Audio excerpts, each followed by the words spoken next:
Bonjour, aujourd'hui on se retrouve avec une vidéo sur mes débuts à l'aquarelle. Donc il y a quelques temps et plusieurs mois déjà, je vous avais fait une vidéo sur mes achats d'aquarelle et pinceaux. Et j'avais fait un petit retour, je crois, sur mes achats à un mois. Et puis je voulais faire un retour un petit peu plus long, enfin un peu plus à distance en fait, de ces achats et pour voir ce que j'en pensais à ce jour. Donc c'est vrai que je n'ai pas fait d'aquarelle pendant un petit moment, notamment cet été où il a fait très chaud. Puis après, j'ai fait d'autres créations qui n'avaient pas de rapport avec l'aquarelle. Et puis depuis, je me suis acheté quelques petites couleurs d'aquarelle. Donc je vous présente le petit nuancier d'aquarelle que j'ai fait avec des couleurs qui m'ont donné envie par des vidéos, comment dire, certaines personnes préconisaient une couleur plutôt qu'une autre. Donc, je me suis laissée tenter par quelques couleurs que j'ai achetées ces derniers mois. Je ne les ai pas toutes achetées ensemble. C'est vrai, donc je vous reparlerai de mélange de couleurs directement en petit godet. C'est une vidéo de, si je ne me trompe pas, Lise Nori. Je vous mettrai sa vidéo en incrustation qui m'a valu quelques questions de la part de personnes et notamment de moi-même sur la fabrication d'une palette et de ses couleurs soi-même à l'aide des tubes d'aquarelle. Donc moi principalement j'ai des couleurs de chez Winsor et Newton et des couleurs de chez Sennelier. J'aime beaucoup Sennelier. Bon après aussi c'est parce que je les trouve un petit peu plus facilement. Et après je vous montrerai un petit peu les dernières mises en couleur de mes tampons que j'ai fait pour d'autres projets. Alors tout d'abord, j'avais acheté cette palette en céramique. J'aime beaucoup, j'utilise beaucoup les palettes en céramique. J'ai plus du tout de palette en plastique, je n'aimais pas du tout ça. Et je me sers également, quand je fais d'autres petits mélanges, de mes palettes. Hein, voilà, où je fais un petit peu les mélanges de mes couleurs. Je teste sur les dernières couleurs que j'ai achetées. Donc, je les ai achetées en tube d'aquarelle et je les ai principalement achetées chez Cultura. C'est parce que c'est plus facile pour moi quand j'achète un tube d'aller chez Cultura, même si des fois c'est un petit peu plus cher. Mais bon, je n'ai pas de frais de port, j'ai rien du tout. Donc, j'ai acheté les 3 dernières couleurs. Donc, le jaune gomme goutte, qui est le 517, je le trouve, je sais pas si vous, voilà, là on voit bien, je le trouve merveilleux. Donc en fait j'ai testé mes couleurs avec les couleurs avec lesquelles je vais les mélanger et voir un petit peu ce que ça donne. Donc moi j'ai pris le gris de peigne, le sépia, le terre de sienne brûlé, le terre d'ombre brûlé et l'orchinacridone, qui est vraiment une couleur magnifique, que je n'ai pas acheté en tube. Je ne sais pas pourquoi, j'ai racheté un godet il y a quelques temps, mais une fois que mes godets seront terminés, j'achèterai certainement un tube. Et je l'ai plastifié. En fait, je me suis rendu compte que les nuanciers, c'était plus, comment dire, plus judicieux de les plastifier parce qu'il y a toujours des petites gouttes d'eau ou quoi que ce soit qui peut tomber dessus. Donc voilà, ça c'est ce que je vais vous montrer. Donc j'ai acheté le vert olive 813. Ça c'est les 3 dernières couleurs que j'ai achetées. Et en fait je voulais le style de grain vert, mais je ne l'ai pas trouvé. Je me suis dit je vais essayer le style de grain brun. Et franchement j'ai beaucoup, 445, j'ai beaucoup aimé la couleur. Donc là c'est un petit peu ce qu'on obtient avec le mélange les principales couleurs que j'utilise pour faire des mélanges, l'ombrage, et je voulais voir ce qui ressortait. Alors, le vert d'eau et le turquoise de phthalo, je les avais achetés il y a plusieurs mois en arrière. Et pareil, je trouvais que ça faisait des jolis dégradés. Donc comme ça... Alors c'est vrai que je fais beaucoup de nuanciers. Visiblement, c'est conseillé, ça permet d'appréhender ces couleurs. Donc là, j'essaye de faire un petit peu comme ce qui est recommandé, d'essayer de faire de l'aquarelle un petit peu tous les jours, même si c'est pas beaucoup, un petit peu pour garder la main, parce que j'avais vraiment perdu. Je crois que j'ai pas fait d'aquarelle vraiment pendant presque 5 mois, donc c'est vrai que j'avais vraiment perdu l'habitude de faire de l'aquarelle. Donc ça, c'est ma petite carte. Ensuite, ce que je voulais vous dire et faire le petit retour, certaines personnes pourraient être intéressées ou pas. Donc dans une vidéo d'une aquarelliste, hein, moi je ne suis pas du tout une aquarelliste, moi je colorie mes tamponnages, je ne fais pas du tout d'aquarelle. D'ailleurs, je vous montrerai un petit peu ce que j'ai effectué depuis mes débuts à l'aquarelle. Je vous montrerai mes petits cahiers si ça peut, dans une autre vidéo, si cela peut vous intéresser. Donc, j'avais fait des petits mélanges. Donc, comme je le disais, j'avais créé plusieurs godets. Donc là, c'était les couleurs. Donc, en mélangeant plusieurs couleurs que j'avais choisies comme étant les couleurs primaires. Donc, la vidéo va être un petit peu longue. Je vais vous expliquer un petit peu pourquoi moi, je n'ai pas trouvé ça hyper positif. Alors tout d'abord, parce que j'ai utilisé beaucoup de couleurs de mélange dans le tube. Après, je m'en suis énormément servi, notamment pour le godet numéro 1. Donc on va voir aujourd'hui ce que ça a un petit peu donné. Donc, sur le godet numéro 1, donc qui était c'était un petit gris. Donc là, vous avez 2 nuances de ce gris-vert. Donc j'avais mélangé le bleu Windsor qui est le 709 avec le jaune Windsor qui était le 730. Alors ça à peu près de la même quantité, et j'avais mis une pointe de P et de lac écarlate qui est le 603. Donc un peu de PY 154, un peu de PB15 mais la nuance de rouge, et le PR 188.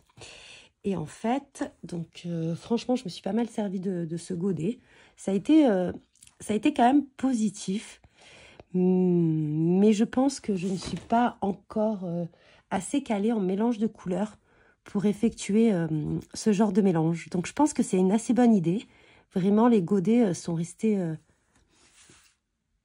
très bien. Et aussi, je pense, vous allez le voir, je crois que c'est notamment avec le deuxième godet, oui, il me semble, je n'ai pas fait un mélange assez homogène, je trouve.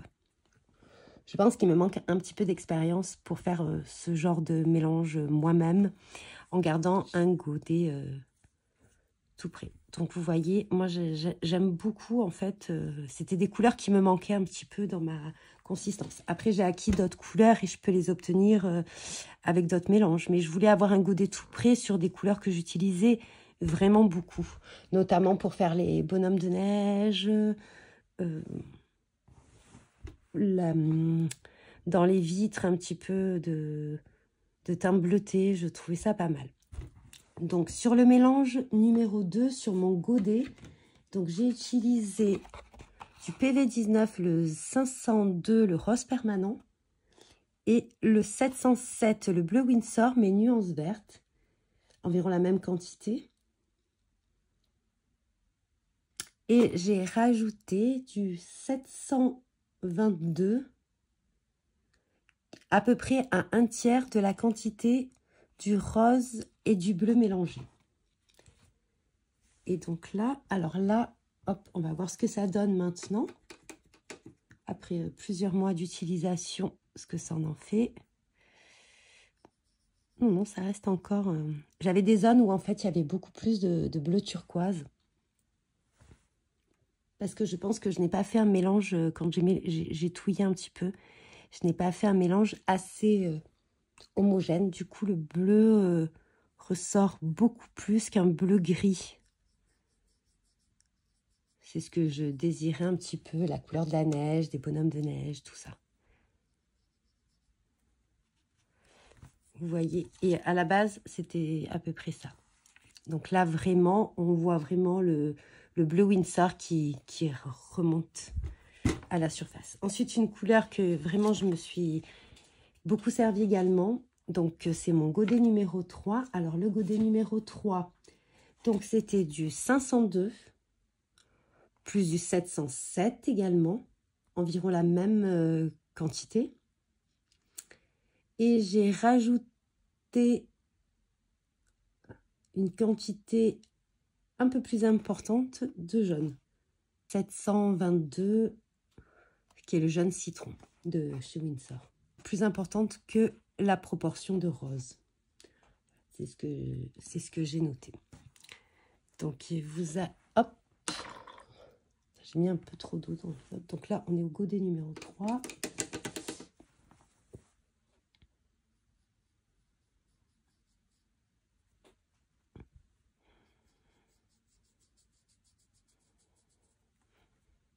Et celui-là, il reste toujours un petit peu identique à ce que je voulais. Alors là, j'ai mis, je pense, sur mon...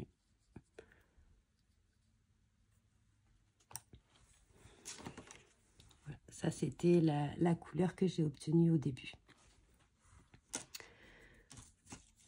Ensuite, le numéro 4. Donc, le numéro 4 tire un tout petit peu plus vers le vert. Je voulais faire un kaki. Voilà. Donc, j'ai utilisé du 502. Donc, le rose permanent. Le 707, le bleu Winsor. Et j'ai utilisé le 722. Alors, j'ai mis 2 pointes de rouge, une de bleu, une de jaune. C'est à peu près dans ces proportions-là. Donc, en fait, il faut tester la couleur, remettre, bien mélanger dans le petit godet.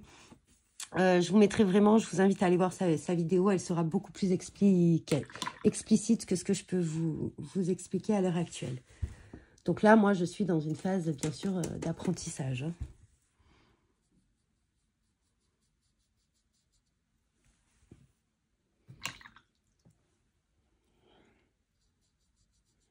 Donc, on est toujours... Alors là, c'est la 4.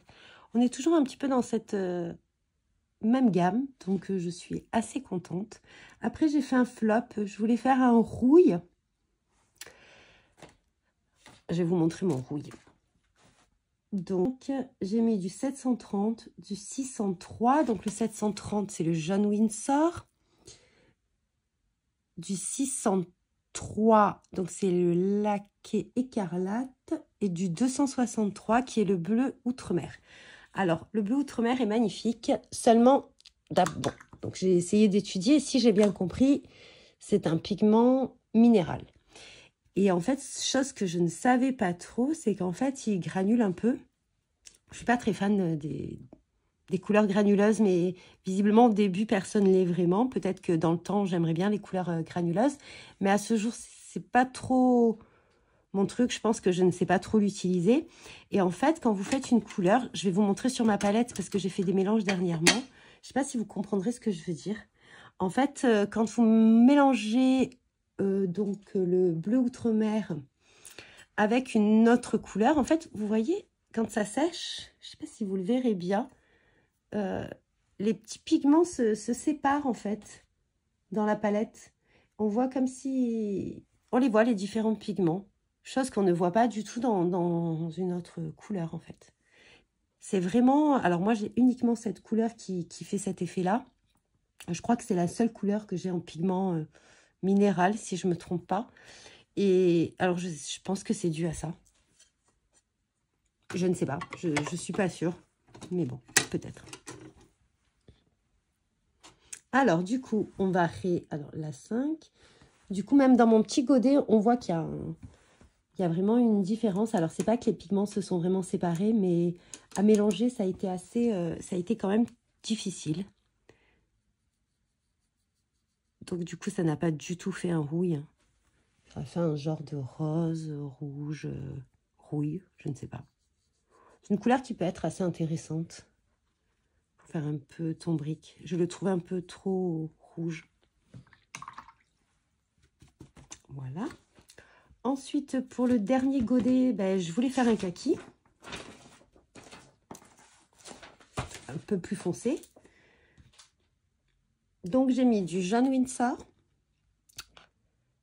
du lac écarlate et du bleu Winsor. Alors après, suivant les proportions, on n'obtient pas du tout la même couleur en fait. Hein. Là, j'ai pas trop noté les proportions. Je pense que j'ai ajouté pas mal en fonction de ce que je voulais.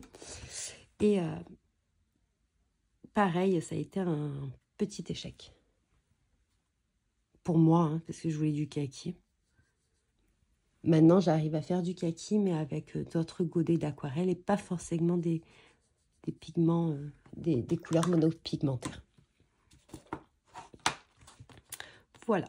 Donc là, c'est les couleurs un petit peu que j'ai créées en tout petit godet. Donc j'avais mis dans ce genre de petits godets, j'ai fait mes petits mélanges. J'ai touillé à l'aide d'une petite aiguille en fait pour avoir un mélange uniforme et c'est pas forcément évident. Donc je trouve cette technique en fait assez intéressante. Les couleurs restent très belles dans le temps, hein, franchement. Alors là, je pense que je n'ai pas assez mélangé. Donc au début du godet, c'était pile poil la couleur que je voulais. Et en fait, je pense que le fond, il restait vraiment beaucoup de bleu. Je n'avais pas assez touillé, je pense. Pour les trois autres, on reste dans le même coloris. Donc j'ai dû pas mal mélanger. Ça, c'était pas du tout une couleur que je voulais faire. Et en fait, mon dernier godet, le 6, correspond quasiment au 4, un peu plus marronâtre peut-être. Mais je voulais faire du kaki, donc vous voyez, c'est un petit échec pour moi. Donc la technique très intéressante. Je ne suis pas encore assez experte pour faire le mélange de couleurs. Pour refaire cette technique, je pense qu'il faut vraiment appréhender ou faire connaître vraiment bien les couleurs, le mélange, les proportions pour pouvoir faire ce genre de choses. Donc du coup, je me suis pas mal pour les questions de monopigmentaire, combien de couleurs on peut mélanger. Je me suis aussi inspirée de Anne B qui avait fait ce genre de vidéo il y a quelques mois. Et du coup, c'était un petit peu, je m'étais intéressée à ça parce que je trouvais que mes créations étaient très boueuses. Enfin, il n'y avait pas d'éclat par rapport à ce que je voyais chez Marlène Hart ou chez Annelise. C'est principalement les deux personnes que je suis. AMB Créa également. Et du coup, j'étais un peu frustrée. J'ai trouvé très, très terne mes aquarelles et plates. Voilà, mais mises en couleur, hein, parce que je ne fais pas d'aquarelle, je le répète. Donc par la suite, j'ai bien sûr écouté d'autres couleurs. Il y a des couleurs qui m'ont donné envie. Donc j'ai acheté ce verre d'eau qui est très très joli. Le turquoise de phthalo également. Et un petit peu des mélanges de terre. Et la terre de sienne brûlée, j'aime beaucoup. Il y a un ton un peu plus rouge. Donc la terre de sienne, j'aime beaucoup également. Je trouve qu'elle va super bien dans les mélanges. Quand on met un petit peu... Donc là, c'est sur mes dernières couleurs, effectivement. Je remonte un petit peu. Donc, je trouve qu'elle va vraiment bien. Et elle illumine assez, à part un petit peu avec le verre d'eau. Mais je pense que c'est parce qu'il y a du rouge dedans. Et du coup, ça doit neutraliser un petit peu la couleur. Mais même avec le gomme goutte, on dirait de l'orchinacridone, en fait. Je trouve que c'est super bon. Donc, j'ai une petite alternative à mon orchinacridone que j'utilise tout le temps. Voilà, donc là, c'était pour en revenir sur la création de mes godets personnels. Ce que je voulais, ce que j'utilise beaucoup. Donc ça, c'était plutôt dans les tons d'hiver. Mais bon, je ne sais pas si vous le savez ou si vous me suivez. Moi, j'aime beaucoup scraper les tons d'hiver, la neige, la montagne. Voilà, donc ça, c'était pour... Donc, il y a eu la palette, il y a eu la création de godets et pour les pinceaux. Donc, pour les pinceaux... Donc, pareil, inspiration, j'ai voulu tester plusieurs styles de pinceaux. Donc, j'avais acheté ce genre de pinceau, mais je vous en avais déjà parlé. Donc, c'est les Silver Black Velvet. Et en fait, j'avais testé aussi les Silver Slick 88. Et donc j'avais vu pas mal de créations avec cela à Annelise B. Et en fait, moi, vraiment, vraiment... À l'heure actuelle, je dis bien à l'heure actuelle parce qu'après, on acquiert de l'expérience ou pas. Hein, et donc, notre technique évolue, notre coup de pinceau peut-être s'améliore et peut-être qu'il faut une expérience un petit peu avancée dans la colorisation pour utiliser des pinceaux. Je trouve ces pinceaux magnifiques, hein, ils sont très très beaux. Mais moi, par contre, ils sont trop souples pour moi. J'y arrive pas. À l'heure actuelle, j'y arrive pas. Donc, j'ai pensé à les revendre. Et puis, je me suis dit, non, non.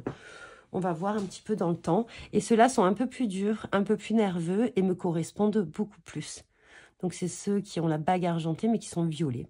Et en plus, ils sont moins onéreux. Donc, pour une fois qu'il y a quelque chose qui me convient et qui est un peu moins onéreux que ceux-là. Donc, ça, c'était ma première impression déjà il y a quelques mois. Et pour l'instant, ça l'est toujours. Je continuerai à les utiliser un petit peu pour voir si c'est moi, si je préfère peut-être pour certaines techniques utiliser des pinceaux un petit peu plus souples que des pinceaux un peu plus durs. Mais bon, j'aime beaucoup ceux-là. Pour l'instant, c'est mes favoris. Après, j'en utilise d'autres. Hein. Voilà, évidemment, je les utilise. Donc ça, je pense qu'on y est. Et ensuite, eh bien, du coup, je vais vous présenter mes créations sur les différents types de papier. Alors, pareil, j'entendais beaucoup parler du Fabriano. Alors,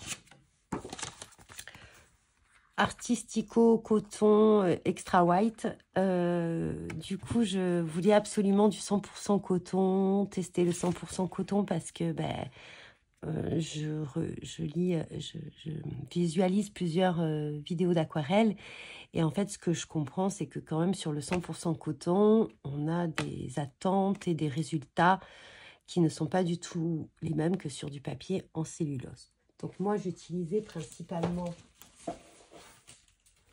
celui-là, qui est beaucoup moins cher. Je l'utilise toujours d'ailleurs, hein, je vais m'en acheter un autre pad. Je ne suis pas totalement mécontente, en plus ça me permet de faire tous mes nuanciers dessus, de faire des petits tests, de faire des exercices et même des tamponnages et tout. Donc j'avais fait plusieurs tests dessus personnellement, donc j'avais celui-ci. Je vous présente les papiers, les 3 papiers que j'ai testés. J'ai le Dalbe en 100% coton et grain fin. Fontaine en grain satiné. Très difficile pour moi le grain satiné. Pour l'instant, je pense que je ne maîtrise pas assez l'eau pour le grain satiné. Donc ensuite, donc le Dalbe, je ne pourrais plus vous dire le prix. Moi j'ai un Dalbe vers chez mes parents, du coup je peux en acheter, mais il n'y a pas toujours, c'est un tout petit Dalbe. Et du coup, j'ai pas forcément toujours les bonnes tailles. Et je ne veux pas non plus, même si c'est plus large, mettre plusieurs dizaines d'euros. Je préfère limite acheter un autre papier pour tester une autre qualité de papier. Donc pareil, en fait, je pense pareil que je ne suis pas encore assez à l'aise, je ne comprends pas et je ne maîtrise pas encore assez de techniques pour dire si un papier est mieux que l'autre. Voilà, désolée, mais c'est la vérité. Alors, je ne sais pas quand même, il y a une petite subtilité. Je vois que les fusions se font mieux, que c'est plus facile dans le Fabriano, mais je ne sais pas si c'est vrai ou si c'est parce que j'ai tellement entendu bien de ce papier que je pense qu'il réagit mieux. Je ne sais pas. Donc, je vais vous montrer les petites colorisations que j'ai fait ces derniers temps. Donc, dans le Dalbe, hop, on en est où? Le 100%, voilà. J'ai fait ce genre de petit tamponnage et de colorisation avec des mélanges, sans mélange, en essayant un petit peu de varier tout cela. Donc, c'était les tampons Schwan Flowers. Je ne l'avais pas trop utilisé. Et je voudrais faire un petit album avec pas mal de champignons. Un petit peu tous mes tampons. Parce que j'aime beaucoup celui-ci. Celui-ci aussi. Enfin, je les aime tous en fait. Hein. Voilà. Donc, j'ai trouvé que les fusions se faisaient quand même pas mal sur le papier d'Albe. Donc, je suis assez contente. En plus, il est un peu moins épais que le Fabriano et donc à découper beaucoup plus facile. Même si j'ai une machine de découpe, des fois je le fais à la main. Si je veux vite fait juste un petit truc, je le fais juste à la main. Donc voilà, j'essaye de vous montrer pour voir si vous verrez un petit peu les subtilités par rapport au papier. Ensuite, alors ça c'est le Fontaine en grain lisse. Alors en fait, c'était parce que j'ai beaucoup de mal à tamponner sur les papiers aquarelles, même s'il y a un grain fin. Et Et les tamponnages pas nets, je déteste ça. Même à la presse un tampon, je trouve pas ça complètement net. Et malheureusement, j'ai pas un coup de crayon assez sûr pour repasser tous les tamponnages au petit feutre noir. Donc en fait, les fusions se font vraiment moins bien sur du papier lisse. Après, pareil, je n'ai que le Fontaine en grain lisse. Donc j'essaye de trouver le Dalbe, qui n'y était pas l'autre fois. Je ne sais pas sur le Fabriano si je le testerai en vue du prix, mais je testerai d'abord le papier Dalbe. Donc voilà, mais je suis assez quand même contente de mes mises en couleur. Voilà, mais vous voyez, hop. Alors après, moi, je fais encore toujours des auréales, donc c'est vrai que c'est... Voilà. Et ensuite, sur le Fabriano.